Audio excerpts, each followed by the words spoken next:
Breaking news, breaking news, breaking news. I got my man Jerald all the way from Mississippi. He served 40 years, went in when he was 19, came out when he was 54. He was charged under a R statute that, did not fit his criteria because it was consensual X with a minor, but she was really 24. The prosecutor knew it, but they charged him under the statute as if she was 13. Now he's gonna come on, he's gonna explain himself. He did 40 years. So sit back, enjoy the ride, and let's move it.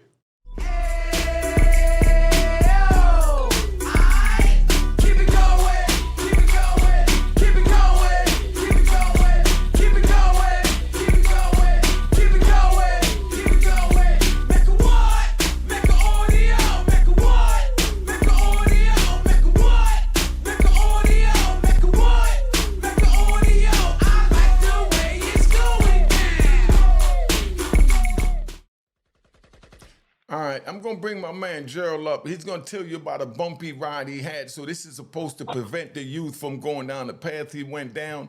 Look at this man here. I'm gonna try and get a picture of him when he was 19. I'm gonna have it up so you can see it.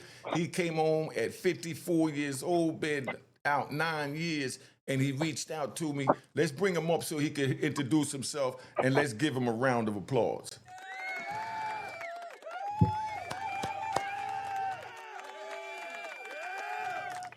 All right, relax, y'all. All right, tell them who you are, where you from, and what you was convicted of. We want to hear about your case. Yeah, my name is Jerald, man. I'm from Jackson, Mississippi. And I just want to thank you, Unique, for having me on your show. And what I discovered in my case is that the state of Mississippi indicted me on a rape charge, 97-365-2. And I Googled the statute. It's a child rape. And I never messed with a child in my life. And I'm just here to try to clear up this injustice that's been going on in my life in the Harris County Prosecutor Office since 1980. All right, so my question to you is, she wasn't 13, so how old was she, and how can you prove that she was the age you're saying she is? Well, in 1980, I was 22 years old, and she was 24. Then And how? my proof to her age is I have a copy of her birth certificate showing her age. But at the time of the trial, my lawyer, nor the prosecutor or the judge didn't produce her birth certificate to prove her age. They just took it up on themselves and indicted me on the child rape and put me in prison for it. And when I got out after 40 years, they put me on the sex offender statute. And it's illegal. Because when I got sentenced, there was no sex offender statute.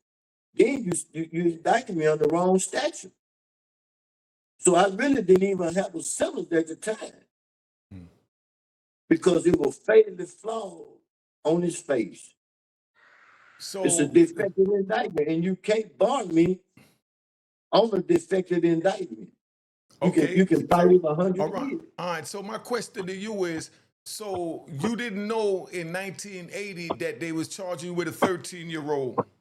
I was 19. I was 19. No, I was 22 years old, and I didn't have no education. Everything I know now, I had to get out there and learn it on my own, man. Okay, so when did you find I out didn't know anything about the law. when did you find out that she was 24?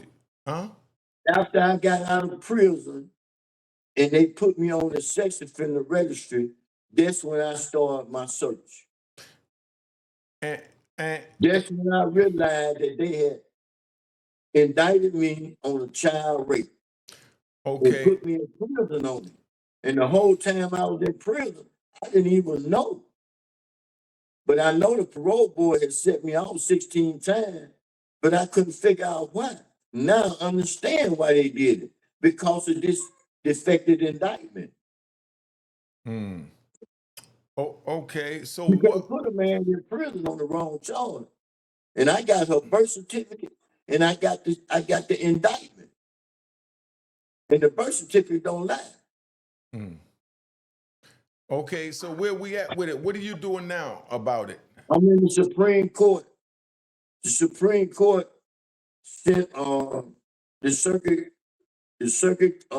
clerk show cause notice asking them to show cause on the record. They gave them 30 days to produce the record. They saying that they done lost the record.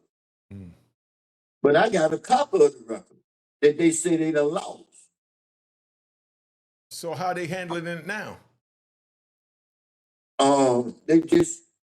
They waiting on them to produce the record. But their time is just about up. Oh, okay. So I'm waiting on a ruling from the Supreme Court. So I can send them my document. Okay. So once the Supreme Court look at the indictment and see that I've been indicted under the wrong statute, they gonna reverse it anyway. But the Harris County Circuit Court is the one that's playing game because the judge, she was my lawyer. Her name is Faith Peterson. She was my lawyer on this case, on my parole case. She represented me at the parole board to get me out on this case. Now she's a judge. She's not a lawyer no more. She denied my case. How you gonna represent me on one end, deny me on the other end? That means that's the injustice that's being done to me. Well, what it sounds like to me is like you have a lawsuit once you get this case overturned, and it trickles all the way down to the prosecutor, your attorney, and the courts, because they knew that it wasn't a minor, so they was charging you under the wrong statute, and you can't stand trial for a statute that you don't meet the statutory elements to. And the element in the charge that you're charged with is that it was a minor, but now you have proof that it was really an adult 10 years older. Now, so they grant this for you. Do you have a lawsuit in your opinion, or are you pursuing a lawsuit? Most definitely I have a lawsuit. I have a lawsuit for them indict me on the wrong statute and put me in prison for a crime I didn't commit. And then after they released me from prison, they put me on the sex offender statute on the wrong indictment. There's no way in the world they could put me on the sex offender statute on a crime I didn't commit. I ain't commit no crime on no child. So in other words, you did not violate the statute. I did not violate the statute. They violated the statute. So because they put a statute on me that I didn't qualify for. Yeah, so that means that they misapplied the statute to you. So therefore, you're actually innocent of violating the statute because you didn't meet the statutory elements of the statute by it being a minor 13, because you found the paperwork that it was really an adult that was 24 years old at the time. A matter of fact, 2 years older than you. So what do y'all think in the comments? Y'all put in the comments if you think he has a lawsuit, and how do you feel about the injustice that he's doing. And I'm going to put his information up.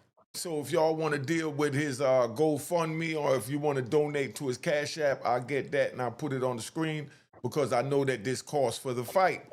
Now, so that's where we at. But now you have your case pending. So what did it feel like? Let me ask you this. Let's move a little past that. What did you feel like when you got arrested for this charge, and how did that night occur? Where they pick you up from, and what happened all the way up until they brought you in the police station? Well, they picked me up in a rural area in Jackson, Mississippi. But I still didn't know that they had indicted me on a child rape. I didn't know that until I got out of prison. I knew they said it was rape, but I didn't know that the statute stated statutory rape. Under Okay, the all right, age all right. of Let me 30, pause you for a over minute. the We age got of, that. over Listen. the age of 13. Okay, listen, we got that. I don't want to stay on that too long. What I want to know is exactly what I asked you. A whole nother topic dealing with the same incident. How did you get picked up, and what was your emotional state when they picked you up to tell you they was locking you up, period? You don't know nothing about no statute. We got that. How did you feel, and how did they get you in this rural state in Mississippi? I I felt I felt I was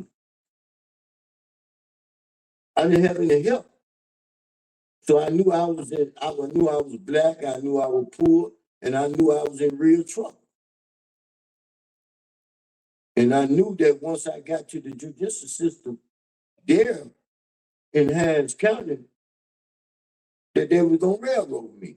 And that's what they did. Okay, so now you go to court. Did you go to trial? No, my attorney coerced me into copping out on this statute, Mm. on the crime I didn't commit. It speaks for itself. All right, let me say this to help you out with that so you get better clarification. Your lawyer cannot, under the Constitution, persuade you to plead guilty to a statute that was never brought to a grand jury or properly indicted on that you don't meet the elements of.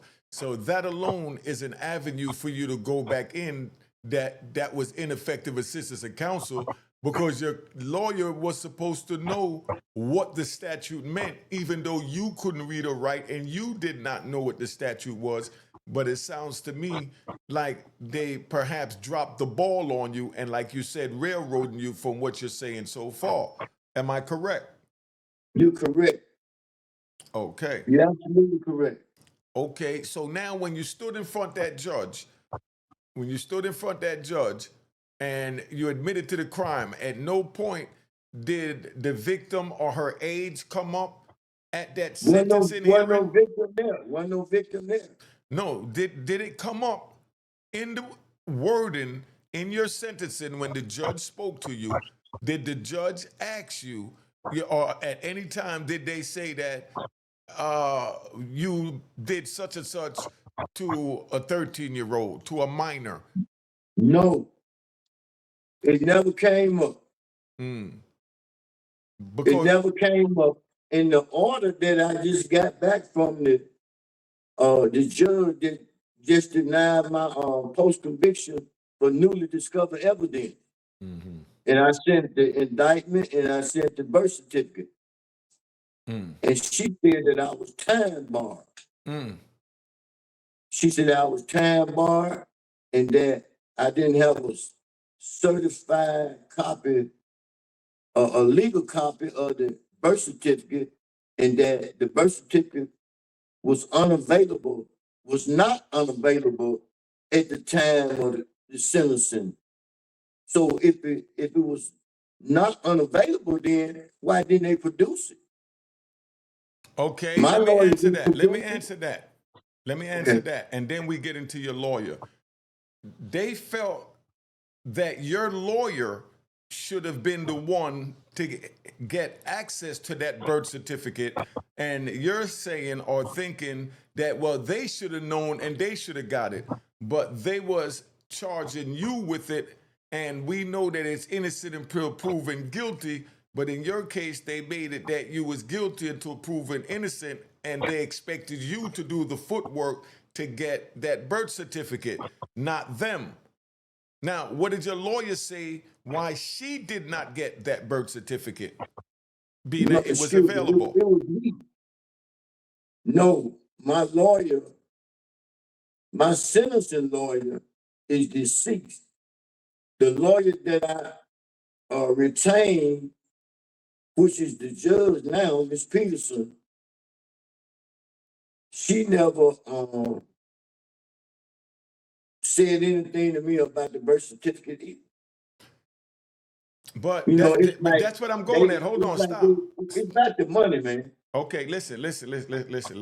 I don't want to cut you off. I'm trying to be a good host, good journalist, but I want you to really understand that when you walk into a courtroom, and you've been in there a few times, and we're going to get in that later because we're going to have multiple interviews to have to really get your story out. But when you walk into a courtroom, you have legal representation. That legal representation is your lawyer. You're not allowed to speak in that courtroom unless you speak through your lawyer. So you're not allowed to present any documentation unless you present them through your lawyer. So your lawyer should have known that you was charged with a statute of violating a minor, and your lawyer should have picked that up to ask you, you know, do you have proof that this wasn't a minor? Because I'm sure at some point you had, was it your girlfriend? Or are they saying that you took what happened? Who was this female? No, she wasn't a girlfriend, but she was an acquaintance. She was a neighbor. Mm-hmm. And she had consensual sex with you. Yes, she did. Okay, so that's what I'm saying. So it don't sound right, because we understand that, you know, back in 1980, you was illiterate, because I was illiterate too until I turned 29. So we understand that. So that's why they give us legal representation that was supposed to further follow up on this. But what got me now is your lawyer is now a judge, and it so happened that your case winds up on her desk for her to rule on it. So that sounds like to me in a conflict of interest, because for her to rule in your favor, she would have to say that she dropped the ball, and she should have known that it was not a 13-year-old involved in the case, so you should have never been charged under that statute. She should have known that. So for it going to her is saying that she don't want to take the rap. Am I correct? And how do you feel about that? And correct me if I'm wrong. I agree with you 100%. You know, I feel that the justice that I deserve has been denied. I have been denied that justice for so long, man, until the law. I don't even trust the lawyers down there in Jackson, Mississippi. Because it just don't turn out right, man. So I really need some legal help from outside of Mississippi. Then I can get the justice that I deserve. Look how long it's been already, man. And look what the judge is doing down there now. She's still denying me. And she know that indictment is defective. They know it on their face, and they got the birth certificate. That birth certificate don't lie. They got it in black and white. They know they done messed up. And they know I got a big lawsuit. They know that. They know that. That's why they're trying to keep denying me. But you can't keep denying justice. What I want what I want you to really understand and comprehend is, because there's an old saying, because we're gonna take a ride. There's an old saying in prison that a jailhouse lawyer could get everybody out but himself. Do you know why? Do you know why? The reason why is because a jailhouse lawyer trying to get himself out, he's emotionally caught up in his case, where he's not dealing with logic, he's dealing with emotions. And the way you're telling the story, you're telling me from your emotions, and I'm trying to point it out to you from a logical point of view, standing on the outside, so that you understand that everyone dropped the ball. They gave you a lawyer because they knew you wasn't, literate within the legal field. you wasn't even a layman. You don't even know the law. That's why they gave Right. you a lawyer. So all of them is responsible because they knew what went on. And then you just told me that that same lawyer represented you at your parole hearing. So even at your parole hearing, she couldn't tell them that, hey, it was no minor involved. And now that you have the paperwork and you're showing the paperwork and it goes back to a judge, but it winds up in her hands and she denied it. Why did she say she denied it? Go ahead. It was two different lawyers now. The lawyer that represented me at the sentencing hearing in 1980, that lawyer there is now deceased. His name was William Palmer, but he now deceased. He was the one that's supposed to let them know that that indictment was a defective indictment, but he didn't do it. So later on, I got this lawyer, Miss Peterson, to represent me at my parole hearing because they had been denying me for 16 times. I got 16 years worth of set off because of that indictment on that statutory rape. That's what it was. So when she represented me, she got me a 6-month set off. So after that, later on, she became the judge. So when I filed my paperwork back in court under newly discovered evidence and sent the indictment and the birth certificate, she denied me. She said I was time barred.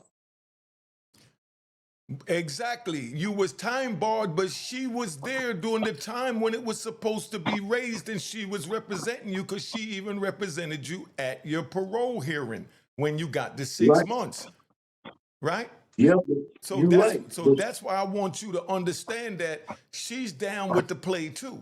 They're yeah, she all down down with with the the play, play. man. She down with the play because she see that statute and she see that birth certificate and she know it don't match. Because once you win that, then you would automatically be able to go in and be compensated for every day that you was incarcerated for 40 years, and they'll have to admit that the justice system failed you and kept you in jail for 40 years for a statute that you didn't even violate. And not only that, they put me on the sex offender registry on that same statute. I'm on it right now. And that's been 9 years.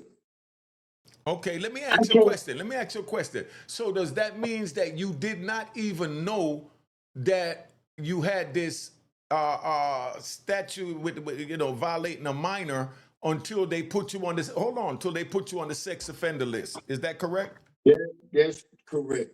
Now I just want the audience to understand what's going on. That's correct. Yeah, because see, you got a lot of haters and rat bastards and flip-flop wearing and public trolls that would look to punch holes in your case, and that's why all I'm doing is explaining your case so that even a layman could understand. So let me break that down so you understand. 1 second. Now check. So what he's saying is when he got locked up, he got charged with a statute. The statute was really saying that he violated a minor, but the person that he had sex with was a neighbor that he had consensual sex with that was 24 when he was 22. So they was both of age. Now, there's no way that the lawyer, the courts, the prosecutor, everybody involved in that judicial system down there in Mississippi didn't know that it was no child involved because they had to at least speak to the victim and know that the victim was 26. What did she tell them what happened when they spoke to her? I don't know what she told them. I ain't talked to her. Did, All I know is they said she ran with them. I don't know if they paid her or what okay, went so on. what? So did she look 13? Could she have told them that she was No, she didn't 13? look no 30. I see 13 and she got 2 babies, man. No, She got a newborn baby, got her own apartment. all right, So how pause, she pause, 13? pause, pause. I'm making light of it. I like that. I like your energy. I'm making light of it. That's the point that I'm making. If she sided with him, that means they spoke to her. They knew she wasn't 13, but they charged her with the statute of violating a 13-year-old. So anybody watching this, if you can't see the clear railroad in this, or you got holes to punch in this. So now I'm going to invite my trolls and rat bastards to weigh in. You tell me, what could you pick out about this? Because this sounds like a cut and dry case and situation to me. Y'all put it in the comments and let me know. But how have you slept since you found out that they was putting you on the ex-offender list because they're saying that they charge you with violating a Right. But 13-year-old? when I got out of prison, man, I came to Memphis, Tennessee. And when I came here, my parole officer told me that they got to put me on the registry. I said, registry? I said, register for what? He said, they got you on a 13-year-old. I said, a 13-year-old? I said, man, I ain't ready no 13-year-old, man. I said, I don't even know nothing about that case. I said, I don't even know why they got that case on me. I said, I ain't violated no child, man. So he said, I don't think I can tell you, man, to do your paperwork. So I'm doing my paperwork. I'm doing my paperwork. They woke me up when they put me on that sex offender registry. Then I filed, since I've been in Tennessee, to the federal court about the registry. And the federal judge denied me, so I appealed it to the Sixth Circuit. And the Sixth Circuit reversed it and said that I stated a claim up under the ex post facto law. You can't increase the punishment. And that's what they doing. Okay, They let me increasing the punishment. explain to you and them about the increase in the punishment. That came out in a case in June 1999 called Apprendi versus United States that said that any statutory element of an indictment that increased the time to take a person's freedom, life, or liberty, that they must have a unanimous verdict on that. That means the jury have to rule on it, because that's how a lot of us got out on the drug cases, because they charged us with possession with intent to distribute coke, crack, or marijuana. Now, marijuana is like a pat on the wrist, even in the feds. You get like 5 years. But then the crack now you get from 5 to life, and cocaine you get like 5 to life, depending on the weight. So being that they had those 3 charges on it, and each one carry a different sentence to increase your punishment, Apprendi said that the jury have to decide which drug you violated or what you violated that increased that punishment. So from what I'm hearing you're saying is that by it being on a minor, it carries more time than if it was consensual X with an adult. Am I right or wrong?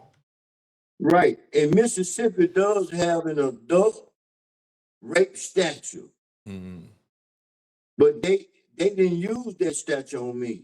They used the cruelest one that they could find. Which carries the greatest punishment, and that's where Who Apprendi carries the come in. greatest punishment. But I just wanted to know that God left a door open, that man can't shit on this case. And I'm going all the way with it. Okay.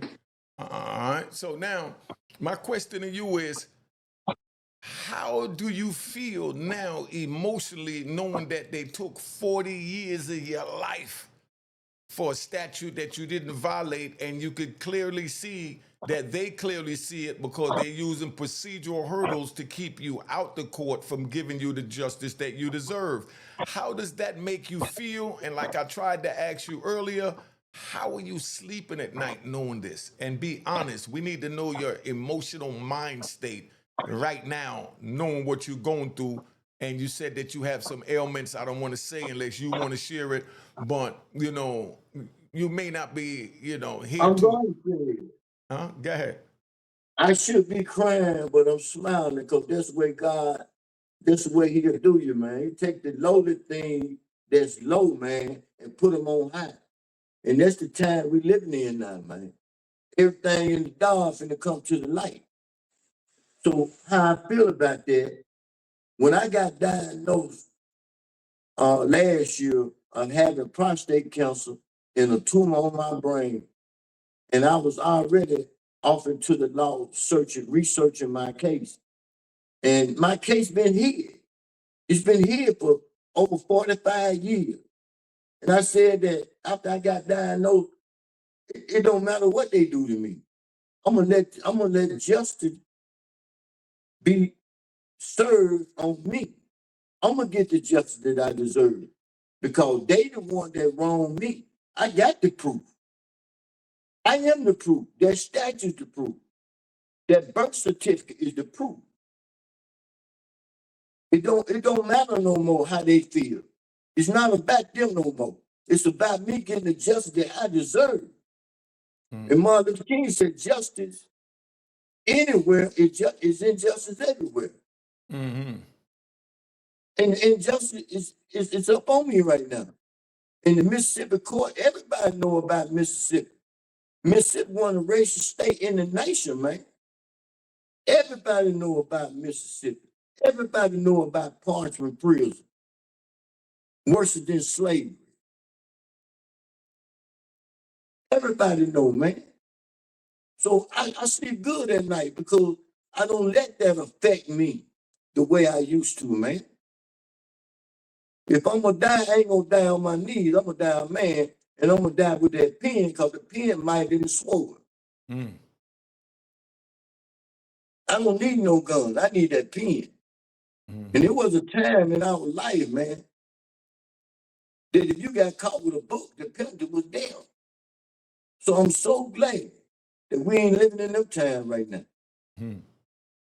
Yeah, And well you got said. to study to show yourself worthy, man. Approve. Okay.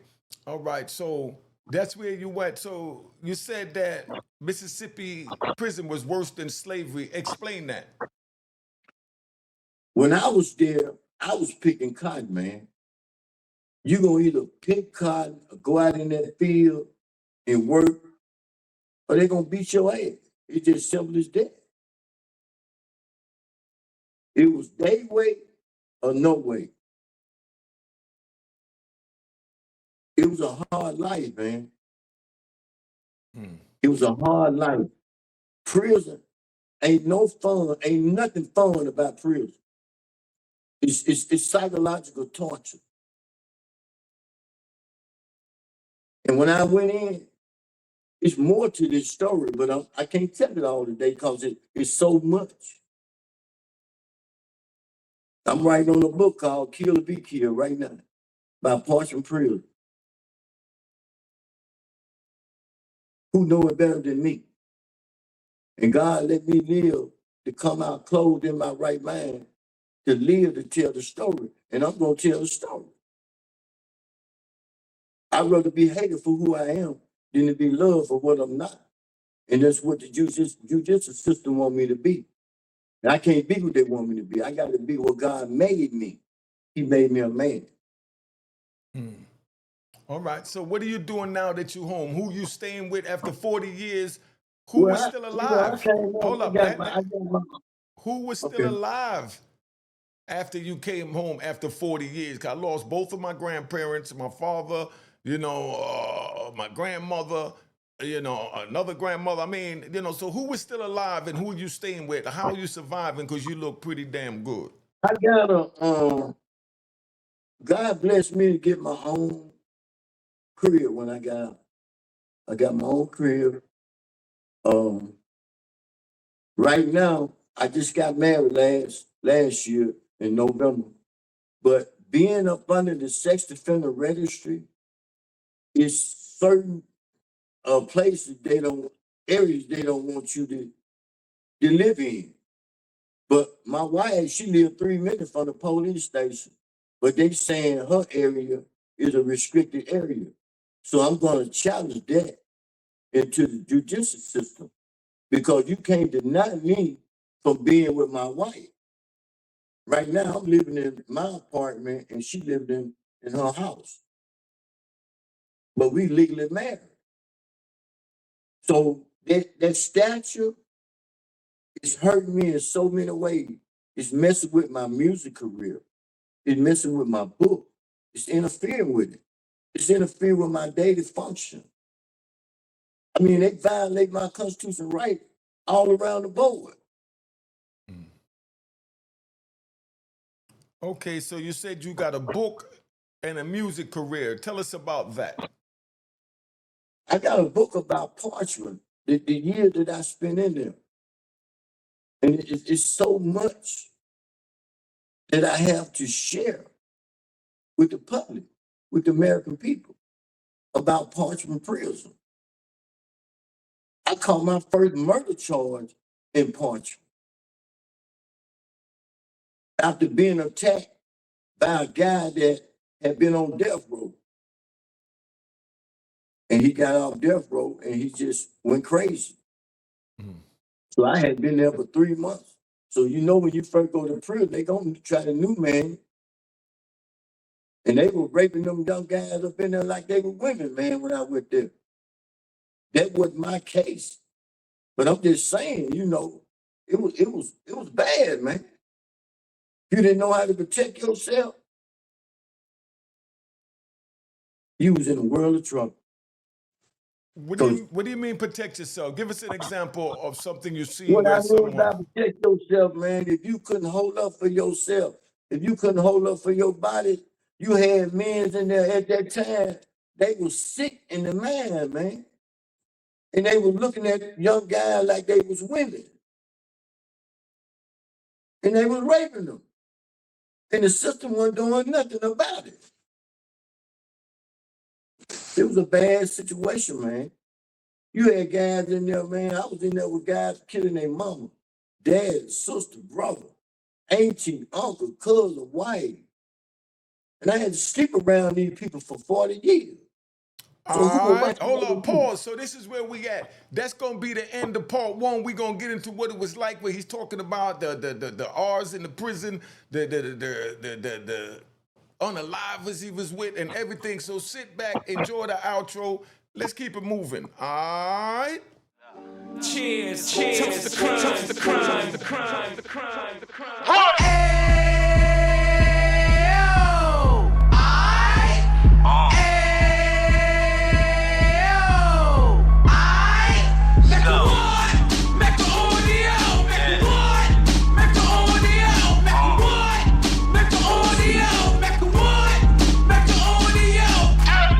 Fresh out the can of 26, he back on the strip, getting back in the mix. What he mentions is a gift. You stand up 10 toes down, and I suggest you pay attention to this.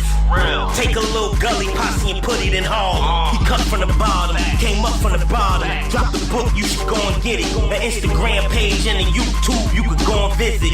Then you could consider yourself LinkedIn. Sit front row and get Jews from a kingpin. How he went through it, so you ain't gotta go do it. Did not pay attention would be stupid. Talking about a man that probably put your grandfather on. Probably the reason that him and your grams got along. A man that generated millions on the block, did his time, never squilling to the cops, Mecca audio.